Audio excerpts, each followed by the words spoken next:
भाई लोग, हम जैसे लोअर मिडिल क्लास या मिडिल क्लास फैमिली में शादी मतलब कोई कप जीतने से कम नहीं होता। पर शादी के विषय में मैं कुछ ऐसे सोचता हूँ कि भाई लोग, हम कोई राजा या महाराजा की फैमिली से नहीं है कि शादी नहीं होगी तो हमारा वंश आगे नहीं बढ़ पाएगा। तो राम राम भाई लोग, स्वागत है आप सभी का कहानियों के इस दुनिया में। तो भाई लोग, आज बात ना शादी के विषय पे ही करेंगे, लेकिन मैं अपनी मेंटेलिटी बता दूं। मेरा मानना है भाई लोग, कामयाब बनो, ठीक है ना, उसके बाद शादी करो। लेकिन घर की कुछ परेशानियां, जैसे मैंने बताया मेरी मम्मी को पैरालाइज हो रखा है, उनका एक हाथ चलता भी नहीं है, ठीक है, उठता ही नहीं है, चलना छोड़ो। पापा हार्ट के पेशेंट हैं, ठीक है। तो इन सब कारणों को देखते हुए मुझे लगता है हाँ ठीक है, कर लेते हैं। तो भाई ना, कुछ दिन पहले हमारे फूफा जी आते हैं, बोलते हैं ना कि मैंने लड़की देख ली है, मेरे गांव की है और ठीक ठाक है, देख ले और कर ले शादी। ठीक है, मैं भैया से छुट्टी मांगता हूँ और भाई नई शर्ट लिए कल ही, ठीक है, भैया से छुट्टी लेता हूँ कल की। तो लड़की देखने की तैयारियां ही चल रही होती हैं। ऐसे में लड़की वालों का कॉल आता है कि हमें नहीं करनी। हालांकि कारण कुछ नहीं। तो पर्सनली मैं बताऊं, मेरे को स्मार्टनेस से इतना फ़र्क नहीं पड़ता। मेरे को हीरोइन जैसी लड़की नहीं चाहिए, मुझे ऐसी लड़की चाहिए जो मेरी फैमिली को ख्याल रख पाए, ठीक है ना। और बस, बाकी यार कोई स्मार्ट नहीं होता। और मेरा टारगेट है कामयाब बनने का, ठीक है ना भाई। ये सब एक नंबर हैं, ठीक है ना, अपने नंबर बढ़ाओ, ये सब आ जाएंगे, ठीक है।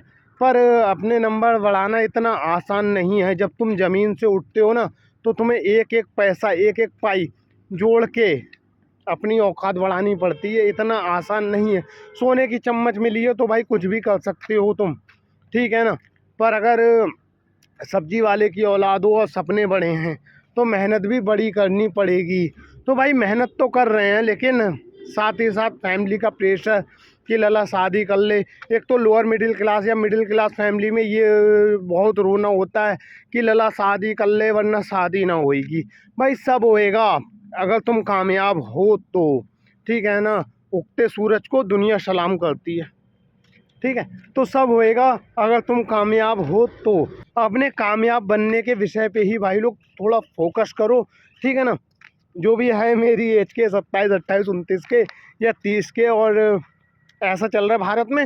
बंदे डिप्रेशन में आ रहे हैं कि यार शादी नहीं हो रही है। बहुत सारे बंदे हैं दारू पीने आते हैं, मेरी दुकान पे ही आते हैं, ठीक है। तो वो बोलते हैं भाई, मैंने भाई क्यों पीने, बोले मैं अभी तक नहीं पीता था, 2 साल से ही पीनी स्टार्ट करी है। ता क्यों, मैंने भाई क्यों, बोले इसलिए कि शादी नहीं हो रही है। तो भाई लोग समझो, ये वीडियो खासकर उन भाइयों के लिए है जिनकी शादी नहीं हो रही है, 27-28 साल की एज के हो गए हैं और शादी ना होने के कारण डिप्रेशन में जा रहे हैं। डिप्रेशन में जाने के कारण नशे करने स्टार्ट कर दे रहे हैं, ठीक है ना। तो ये वीडियो उन्हीं भाइयों के लिए है। भाई लोग समझो, तुम गलत ट्रैक पे जा रहे हो। तुम्हें शादी के विषय में नहीं सोचना है, तुम्हें अपने कामयाब होने के विषय में सोचना है, पैसा कमाने के विषय में सोचना है। ये सब नंबर हैं, ये सब अपने आप आएंगे मेरे भाई। मेन टारगेट तुम्हारा पैसा कमाना होना चाहिए, वो भी सनातन के साथ, ठीक है। तो बस यही था आज का ज्ञान भाई लोग। मुझे भी एक लड़की चाहिए। अगर कोई लड़की मेरी वीडियो देखती है तो मैं बता दूं, हमारा देश या हमारे घर का हिसाब किताब कुछ ऐसा है कि यहाँ पे मर्द अपने पास पैसा नहीं रखते। जो भी पैसा कमाते हैं वो पैसा लेडीज को दिया जाता है घर गृहस्थी संभालने के लिए। अब वो उसका दायित्व बनता है या उसका, अब उसको डिसाइड करना है कि उन पैसों का में उसे कितनी सेविंग करनी है या कितने खर्चे करने हैं। मेरे पापा मेरी मम्मी को पैसे देते थे, मैंने भी डिसाइड कर रखा है कि मैं अपनी वाइफ को पैसे दूंगा और खर्चे मेरे कुछ ज़्यादा नहीं हैं, ठीक है ना। क्योंकि मुझे नेचुरल चीज़ें ही पसंद आती हैं। नेचुरल चीज़ें भारत में बहुत सस्ते दामों पे मिल जाती है। मैं दुकान पे भी जाता हूँ तो नॉर्मली अपना खाना लेके जाता हूँ, खाना खाता हूँ, उसके बाद में 1 गिलास या 2 गिलास जूस पीता हूँ। बेल का जूस 10 रुपये का, गन्ने का जूस 10 रुपये का, या नारियल का जूस 10 रुपये का। तो बस इसके अलावा ज़्यादा खर्चे हैं नहीं।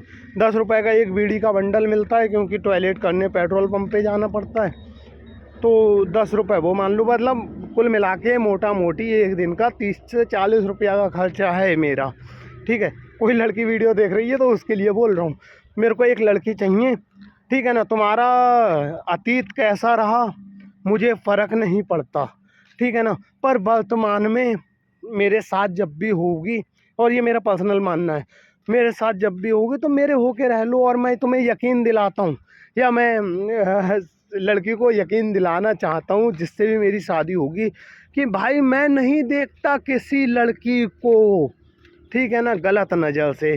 क्योंकि बहन तेरी भी तो होगी रे, बहन नहीं होगी बेटी तेरी भी तो होगी रे। तो बस मैं चाहता हूँ मेरा लाइफ पार्टनर एक ऐसा मिले मुझे, ठीक है ना, जो ईमानदारी के साथ मेरे साथ जीवन जी ले, ठीक है, ईमानदारी के साथ जीवन जी ले, ईमानदार होके रह ले। पर यार ऐसी लड़कियां कहाँ मिलती हैं यार। और ये 2 लड़कियों से मना करने का रीज़न भी यही था, क्योंकि ये ईमानदार नहीं थी, ठीक है। शादी पक्की होने के 1 महीने बाद भी अपने आस-पड़ोसी अगर बात कर रही हैं तो शादी के बाद भी करेंगी, ठीक है ना। तो भाई गड्ढा में नहीं जाना, शादी का मतलब गड्ढे में जाना नहीं होता कि हम अपनी ज़िंदगी बर्बाद कर लें। हमें दिख रहा है ये सामने वाला गलत है, फिर भी हम आंखें मूंद कर उससे शादी कर लें, क्योंकि शादी कर ले वरना शादी ना होगी। ऐसा नहीं होता मेरे भाई। कि लड़कियां हैं उनसे बस यही बोलना चाहूँगा कि सुधरा कोई नहीं होता, ठीक है ना, या परफेक्ट कोई नहीं होता, ठीक है। पर तुम अगर अपनी लड़की का शादी कर रहे हो तो अपनी आंखों से देखो सामने वाला बंदा कहाँ गलत है, क्योंकि ये दुनिया बहुत चालू है। एक तो ये ना तुम्हें ऊपर जाते हुए नहीं देख सकती, या ये वो नहीं चाहते कि मेरी लड़की ऐसे घर में है, इसकी लड़की अच्छे घर में चली जाए, ठीक है। दूसरा, लड़की तुम्हारी है भाई, तो डिसीजन भी तुम्हारे होने चाहिए। भारत देश में भाजी भाजी वाला बहुत सीन चलता है यार, ठीक है, कि भाजी मार दी इसने, भाजी मार दी उसने। फूफा भी कल कह रहे किसी ने भाजी मार दी। मैं यार ऐसा थोड़ी ना होता है मेरे भाई, अन्न खा रहे हो, थोड़ा समझदार बन जाओ, ठीक है ना। अपनी बाकी डिसीजन तुम्हारे होने चाहिए, क्योंकि लड़की तुम्हारी है। किसी के डिसीजन से तुम अपने निर्णय नहीं ले सकते मेरे भाई, क्योंकि तुम इंसान हो, जानवर नहीं कि किसी ने जो खाना फेंक दिया वो तुमने खा लिया, क्योंकि ऑप्शन ही नहीं है तुम्हारे पास, इंसान हो, ठीक है। तो अपनी बुद्धि विवेक का इस्तेमाल करो मेरे भाई लोग, ठीक है। और बाकी जो मेरी एज के लड़के हैं उनको मैं एक ही चीज़ बोलना चाहूँगा कि भाई लोग ज़्यादा कुछ मत सोचो यार, ठीक है ना, टेंशन नहीं लेने का, अपने काम पे फोकस करो, अपनी मेहनत पे फोकस करो, ऊपर उठने का सोचो, ज़िंदगी में तरक्की करने का सोचो। बाकी ये सब एक नंबर हैं, अगर तुमने अपना नंबर बढ़ा लिया ना तो लाइन लगा दोगे। तो बस यही था आज का ज्ञान भाई लोग। सपोर्ट चाहिए यार, क्योंकि जीरो से स्टार्ट करा है। और लड़कियां जो भी मेरी वीडियो देख रही हैं, एक लड़की चाहिए मुझे, ईमानदारी के साथ जीवन जीना है उसके साथ, ठीक है ना। बिना किसी फ़िल्टर के रहने वाला व्यक्ति हूँ मैं, ठीक है। और निक्कर बनियान में खुश रहने वाला व्यक्ति हूँ।